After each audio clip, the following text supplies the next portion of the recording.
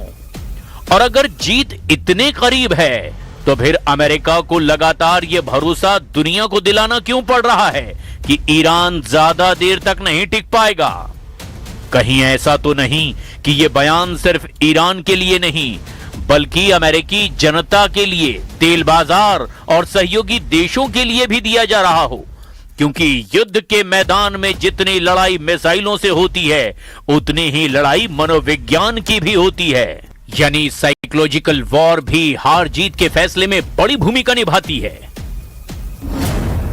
Trump बोल रहे हैं ईरान थक चुका है। ईरान साफ साफ संदेश दे चुका है, हम झुकेंगे नहीं। बाजार सवाल कर रहा है, हॉर्मुज़ खुलेगा या नहीं? और दुनिया सवाल पूछ रही है, युद्ध बढ़ेगा या रुकेगा? इस जंग में अभी सबसे बड़ा फ्लैश पॉइंट हॉर्मूज ही बना हुआ है।